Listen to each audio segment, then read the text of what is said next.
എല്ലാവർക്കും ആത്മനമസ്കാരം. ശ്രീമൻ നാരായണീയം ദശകം 18 പൃഥുചരിതം. ഈ ദശകത്തിലെ ആദ്യത്തെ 3 ശ്ലോകങ്ങൾ കൊണ്ട് പൃഥുവിന് മുമ്പുണ്ടായിരുന്ന അദ്ദേഹത്തിൻ്റെ പിതാവായ വേനന്റെ കഥയാണ് പറയുന്നത്. ആദ്യത്തെ 3 ശ്ലോകങ്ങളിലായിട്ട്. ശ്ലോകം 1. ജാതസ്യ ധ്രുവകുല ഏവ തുംഗകീർത്തി അംഗസ്യ വ്യജനി സുദസാവേന നാമാ യദ്ദോഷ വ്യഥിതമതി സരാജവര്യാ സ്ത്വത്പാദേ നിഹിതമനാവനം ഗതോഭൂത്.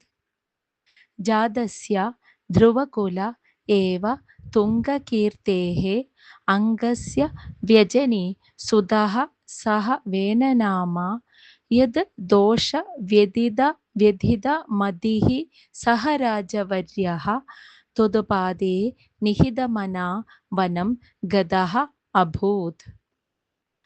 ധ്രുവകുലേ ഏവ ജാതസ്യ, ധ്രുവകുലേ ധ്രുവന്റെ തന്നെ കുലത്തിൽ, ഏവ കുലത്തിൽ, ജാതസ്യ പിറന്ന, തുംഗകീർത്തേ വളരെ പ്രസിദ്ധനായ, അംഗസ്യ അംഗരാജാവിനെ, വേനനാമാ സഹസുതഃ വേനൻ എന്ന പേരിൽ അറിയപ്പെടുന്ന ഒരു പുത്രൻ, വ്യജനി ഉണ്ടായി.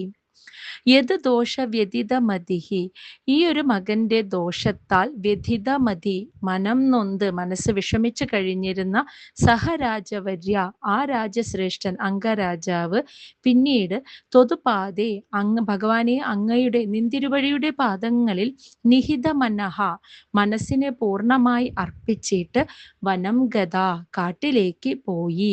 വനം ഗതഃ അഭൂത് എന്നാൽ കാട്ടിലേക്ക് പോയി എന്നർത്ഥം. അപ്പോൾ ധ്രുവന്റെ ചരിതം നമ്മൾ കേട്ട് കഴിഞ്ഞു. ദശകം 17 ധ്രുവന്റെ വംശത്തിൽ തന്നെ പിറന്ന രാജാവാണ് അംഗരാജാവ്.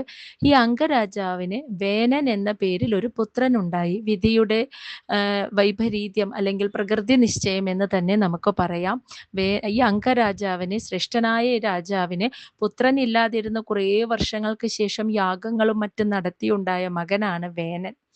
വളരെ ദുഷ്ടനായിട്ടുള്ള ഒരു മകനായതുകൊണ്ട് അവൻ്റെ ദുഷ്പ്രവർത്തികൾ കണ്ട് മനം നൊന്ത് മനസ്സ് വിഷമിച്ച് കഴിഞ്ഞിരുന്ന രാജാവ് പിന്നീട് ആ ദുഃഖ നിവാരണത്തിനുള്ള ഒരേ ഒരു ആശ്രയം ഭഗവാന്റെ പാതാരവിന്ദങ്ങളിൽ ശരണാഗതി അടയുകയാണ് എന്ന് തിരിച്ചറിഞ്ഞിട്ട് ദുഃഖ നിവാരണത്തിന് മനസ്സ് പൂർണ്ണമായും ഭഗവാനിൽ അർപ്പിക്കുകയാണ് ചെയ്തത്. അങ്ങനെ ചെയ്തുകൊണ്ട് അദ്ദേഹം കാട്ടിലേക്ക്, ഈ രാജ്യം ഒക്കെ വിട്ട് അതിൽ നിന്നൊക്കെ വിരക്തനായിട്ട് കാട്ടിലേക്ക് പോവുകയും ചെയ്തു. അതാണ് ഈ ശ്ലോകത്തിന്റെ അർത്ഥം. ശ്ലോകം 2. പാപോ ഭീക്ഷിതിതലപാലനായ വേനഃ പൗരാദിരുപനിഹിത കഠോരവീര്യഃ സർവേഭ്യോ നിജബലമേവ സംപ്രശംസൻ ഭൂചക്രേ തവ യജനാന്യയം നിരൗത്സീത്.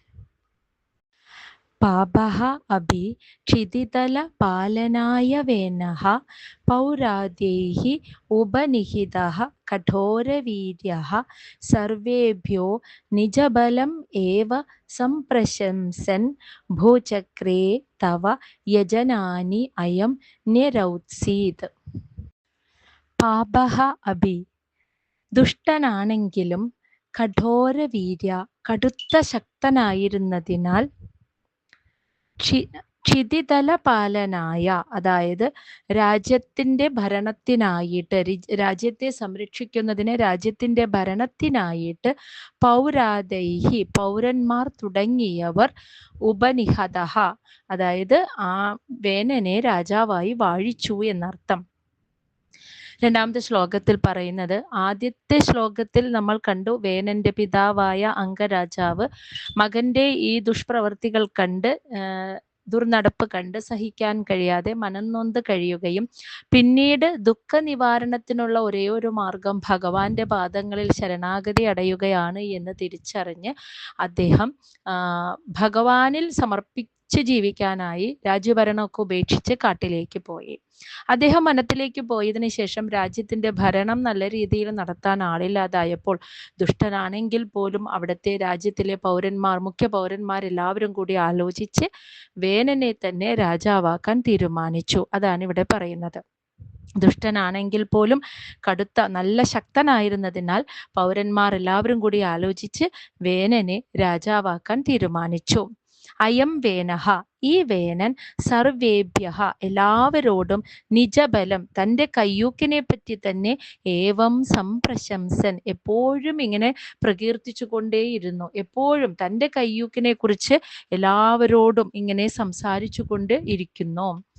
ഭൂചക്രേ, അങ്ങനെ ഭൂമിയിലെങ്ങും തവ യജനാനി, നിന്തിരുവടിക്ക് ഭഗവാനെ അങ്ങേക്ക് പ്രിയങ്കരങ്ങളായ യാഗാദി കർമ്മങ്ങളെല്ലാം നിരൗത്സീത് മുടക്കിക്കളഞ്ഞു. ദുഷ്ടനായ വേനൻ രാജാവായതോടു കൂടിയിട്ട് എല്ലാവരോടും തൻ്റെ കയ്യൂക്കിനെ കുറിച്ച്, തൻ്റെ ശരീരബലത്തെക്കുറിച്ച്, ശക്തിയെക്കുറിച്ച് ഇങ്ങനെ സ്വയം പ്രകീർത്തിച്ചു കൊണ്ടേ നടന്നു. അത് മാത്രമല്ല, ആ ശക്തിയിലുള്ള, ബലത്തിലുള്ള അഹങ്കാരം നിമിത്തം ഭഗവാന് പ്രിയങ്കരങ്ങളായ യാഗാദി കർമ്മങ്ങളെല്ലാം, എവിടെയൊക്കെ യാഗങ്ങൾക്ക് നടക്കുന്നു അതെല്ലാം മുടക്കുകയും ചെയ്തു എന്നാണ് പറയുന്നത്.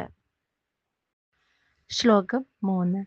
സംപ്രാപ്തേ ഹിതകഥനായ താപസൗഖ്യേ മത്തോന്യോ ഭുവനപതിർന കശ്ചനീതി ത്വന്നിന്ദാവചനപരോ മുനീശ്വരസ്തൈ ശാപാഗ്നോ ശലഭദശാമനായി വേന. സംപ്രാപ്തേ ഹിതകഥനായ താപസൗഖ്യേ മത്തഃ അന്യഃ ഭുവനപതിഃ ന കശ്ചന ഇതി ത്വന്നിന്ദാവചന പരഃ മുനീശ്വരൈഃ തൈഃ ശാപാഗ്നൗ ശലഭദശാ അനായി വേനഃ. താപസൗഖ്യേ, മഹർഷിമാർ എല്ലാം, അതായത് വേനന്റെ ദുഷ്പ്രവൃത്തികൾ കൂടി, വേനൻ യാഗങ്ങളൊക്കെ മുടക്കാൻ തുടങ്ങിയപ്പോൾ എല്ലാ മഹർഷിമാരും ഒരുമിച്ചു കൂടി. താപസൗഖ്യേ എന്നാൽ മഹർഷിമാരെല്ലാം യോഗം കൂടി ഹിതകഥനായ, ആ വേനനോട് ഹിതം പറയുവാനായി സംപ്രാപ്തേ, വേനന്റെ അടുത്തേക്ക് ചെന്നു.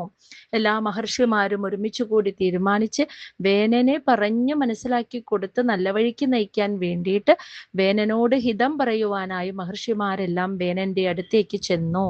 അപ്പോൾ മത്തഹ അന്യഹ കശ്ചന ഭുവനപതി ന ഇതി, വേനൻ പറഞ്ഞത് കേട്ടോ, മത്തഹ അന്യഹ, ഞാനല്ലാതെ വേറെ, കശ്ചന ഭുവനപതി, വേറൊരു ലോകനാഥൻ, ന ഇതി, ഇവിടെ ഇല്ല എന്നാണ് വേനൻ പറഞ്ഞത്. ഈ രാജ്യത്തെ സംരക്ഷിക്കുന്ന രാജാവ് ഞാനാണെങ്കിൽ നിങ്ങൾ എല്ലാവരും എൻ്റെ സംരക്ഷണത്തിലാണ് കഴിയുന്നത്. അതുകൊണ്ട് നിങ്ങളുടെ രാജാവ്, നിങ്ങളുടെ പതി, സംരക്ഷകൻ ഞാനാണ്. ഞാനല്ലാതെ മറ്റൊരു ലോകനാഥൻ ഇനി വേറെയില്ല എന്ന് തന്നെ വേനൻ പറഞ്ഞു. ത്വന്നിന്ദാ വചനപരഃ വേനഃ, ഭഗവാനെ അങ്ങയെ നിന്ദിച്ചു പറയുന്ന ആ വേനനെ നിന്തിരുവടിയിൽ നിന്ദിച്ചു പറയുന്ന ആ വേനൻ തൈഹി മുനീശ്വരൈഹി, ആ തപസ്വികളാൽ ശാപാഗ്നൗ, അവരുടെ ശാപമാകുന്ന അഗ്നിയിൽ ശലഭദശാം, ഒരു പാറ്റയെ പോലെ അനായി, ആക്കപ്പെട്ടു എന്ന് വെച്ചാൽ ദഹിച്ചുപോയി എന്നർത്ഥം. ഇപ്പൊ വേനന്റെ ദുഷ്പ്രവർത്തികളുടെ കാഠിന്യം കൂടി യാഗങ്ങളൊക്കെ മുടക്കാൻ തുടങ്ങിയപ്പോൾ എല്ലാ മഹർഷിമാരും ഒരുമിച്ച് ചേർന്ന് തീരുമാനിച്ചു വേനനെ പറഞ്ഞു മനസ്സിലാക്കി നല്ല വഴിക്ക് നയിക്കണമെന്ന്. അങ്ങനെ അവരെല്ലാം വേനനെ കാണാൻ ചെന്നു. വേനനോട് സംസാരിച്ചപ്പോൾ വേനൻ മറുപടി പറഞ്ഞത്, ഞാനല്ലാതെ മറ്റൊരു ലോകനാഥനും ഇവിടെ വേറെയില്ല എന്നാണ്. വേനന്റെ അഹങ്കാരത്തിന്റെ ആ തീവ്രത കണ്ടപ്പോൾ, ഭഗവാനെ നിന്ദിച്ച് വേനൻ സംസാരിക്കുന്നത് കണ്ടപ്പോൾ ദേഷ്യം വന്ന ആ തപസ്സികൾ അവരുടെ വേനനെ ശപിക്കുകയാണ് ചെയ്തത്. ആ ശാപമാകുന്ന അഗ്നിയിൽ അങ്ങനെ പാറ്റയെ പോലെ വേനൻ ദഹിച്ചുപോയി എന്ന് പറയുന്നു.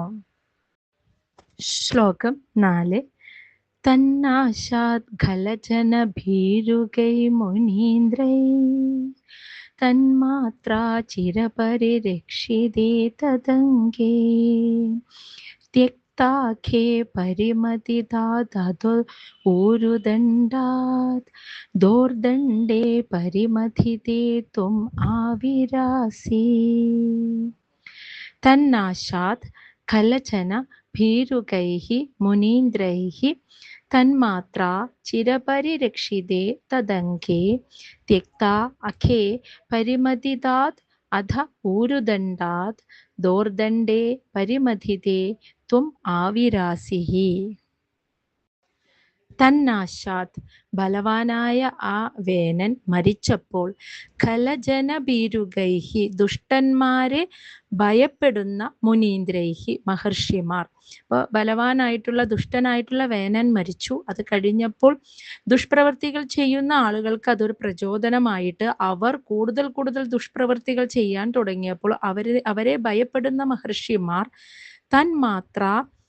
തന്മാത്ര അതായത് വേനന്റെ അമ്മയായ സുനീത, വേനന്റെ അമ്മയുടെ പേര് സുനീതയെ ചിരപരിരക്ഷിതേ തദംഗേ, അതായത് ആ സുനീത നശിക്കാതെ കാത്തു സൂക്ഷിച്ചു പോന്ന തദംഗേ, ആ വേനന്റെ ശരീരത്തിൽ വേനന്റെ അമ്മ വേനന്റെ ശരീരം ഒരു എണ്ണത്തോണിയിൽ കിടത്തി സൂക്ഷിച്ചിരിക്കുകയായിരുന്നു.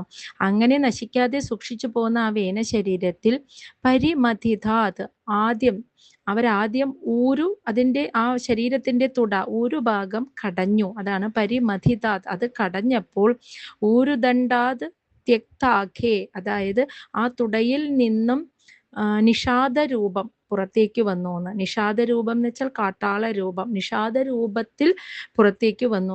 അവിടെ അങ്ങനെയാണ് കാട്ടാളന്മാർ, നിഷാദന്മാർ വെച്ചാൽ കാട്ടാളന്മാർ ഉണ്ടായത്.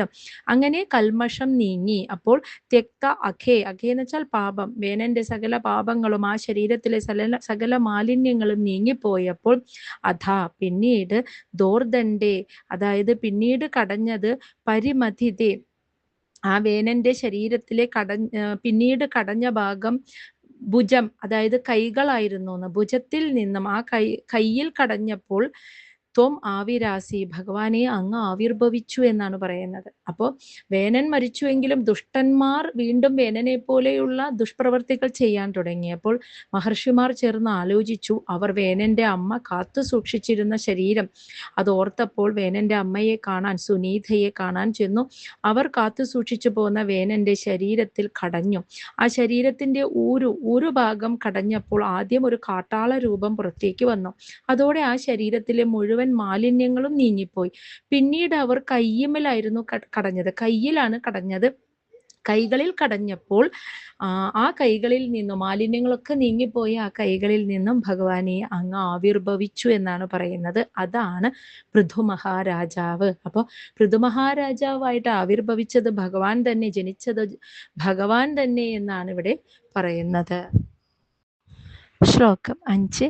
വിഖ്യാത പൃഥുരിതി താപസോപദിഷ്ടൈ സോദാതൈ പരിണുത ഭാവി ഭൂരി വീര്യാ വേനാർത്യാ കബളിത സമ്പദം ദരിത്രീ ആക്രാന്താം നിജധനുഷാ സമാമകാർഷി. വിഖ്യാതഃ പൃഥുഃ ഇതി താപസോപദിഷ്ടൈഃ സൂതാദൈഃ പരിണുതഭാവി ഭൂരിവീര്യഃ വേനാർത്യാ കബളിതസമ്പദം ധരിത്രീ ആക്രാന്താം നിജധനുഷാ സമാം ആകർഷി. പൃഥുഃ ഇതി വിഖ്യാതഃ, പൃഥു എന്ന് വിശ്രുതനായ വിഖ്യാതനായ ത്വം ഭഗവാനെ അങ്ങ് താപസോപദിഷ്ടൈഹി താപസന്മാർ ഉപദേശിച്ചതനുസരിച്ച് സൂതാദേഹി സൂതാദികളാൽ പരിണുത ഭാവി ഭൂരിവീര്യഃ ഭാവിയിൽ മഹാപരാക്രമശാലിയാകുമെന്ന് പാടി പുകഴ്ത്തപ്പെട്ടവനായിട്ട് വേനാർത്യഃ വേനന്റെ ആ പീഡകളാൽ കബളിത സമ്പത്തെല്ലാം ഉള്ളിലേക്ക് വലിച്ചു കളഞ്ഞ ധരിത്രിയും ആ ഭൂമിയെ ആക്രാന്താം തൻ്റെ പരാക്രമം കൊണ്ട് നിജധനുഷ വില്ലിൻ്റെ അറ്റം കൊണ്ട് സമാം ആകർഷി നിലക്കി നിർത്തിയെന്ന്. അതായത് ഒതുക്കി നിർത്താൻ സാധിച്ചു എന്നർത്ഥം. അതായത് ഭഗവാന്റെ അവതാരമായ പൃഥു മഹാരാജാവ് ആ വേനന്റെ ആ കൈകളിൽ നിന്നുമാണ് ഉണ്ടായത്. അത് നമ്മൾ കഴിഞ്ഞ ശ്ലോകത്തിൽ കണ്ടു. അങ്ങനെ ആ ഉണ്ടായ പൃഥു എന്ന വിശ്രുതനായ ഭഗവാനെ അങ്ങ് താപസന്മാരൊക്കെ ഉപദേശിച്ചതനുസരിച്ച് സൂതാദികളാൽ ഭാവിയിൽ മഹാപരാക്രമശാലിയാകുമെന്ന് പാടി പുകഴ്ത്തിയെന്ന്. അതായത് പൃഥു മഹാരാജാവ് ജനിച്ച വഴിക്ക് തന്നെ താപസന്മാരൊക്കെ ഉപദേശിച്ചു. ഈ സൂതാദികൾ എന്ന് വെച്ചാൽ ഇങ്ങനെ ഖ്യാതികൾ പാടി പുകഴ്ത്തുന്നവർ, അവർ ഭാവിയിൽ മഹാപരാക്രമശാലിയായി ഈ കുഞ്ഞു വാഴ്ത്തപ്പെടും എന്ന് പാടി പുകഴ്ത്തി പൃഥുവിനെ. അങ്ങനെ വേനന്റെ പീഡകളാൽ, വേനന്റെ ദുഷ്പ്രവർത്തികളാൽ തൻ്റെ ഭൂമി തന്നെ തൻ്റെ സമ്പത്തെല്ലാം ഉള്ളിലേക്ക് വലിച്ചിരിക്കുകയായിരുന്നു വേനന്റെ ദുഷ്പ്രവർത്തികളാൽ. അങ്ങനെ ഭൂമി മുഴുവൻ അങ്ങനെ വരണ്ടുണങ്ങാൻ തുടങ്ങി. ഭൂമിയുടെ ഫലഭൂയിഷ്ഠത നഷ്ടപ്പെടാൻ തുടങ്ങി. ഭൂമിയിൽ ജലം കുറഞ്ഞു, മണ്ണൊക്കെ വരണ്ടുപോയി, കൃഷി നശിച്ചു. അങ്ങനെ ഭൂമി അതിൻ്റെ സമ്പത്തിനെയെല്ലാം ഉള്ളിലേക്ക് വലിച്ചു വേനന്റെ ദുഷ്പ്രവർത്തികൾ കണ്ടിട്ട്. അങ്ങനെയുള്ള ഭൂമിയെ ഈ പൃഥു മഹാരാജാവ് തൻ്റെ പരാക്രമം കൊണ്ട്, തൻ്റെ വില്ലിൻ്റെ അറ്റം കൊണ്ട് ഭൂമിയെ നിലക്കി നിർത്തിയെന്ന്. അതായത് ഭൂമിയെ വീണ്ടും സമ്പന്നതയിലേക്ക്, സർവ്വസമ്പന്നതയിലേക്ക് പൃഥു മഹാരാജാവ് തിരിച്ചു കൊണ്ടുവന്നു എന്നാണ് പറയുന്നത്. ശേഷം അടുത്ത ഭാഗത്തിൽ.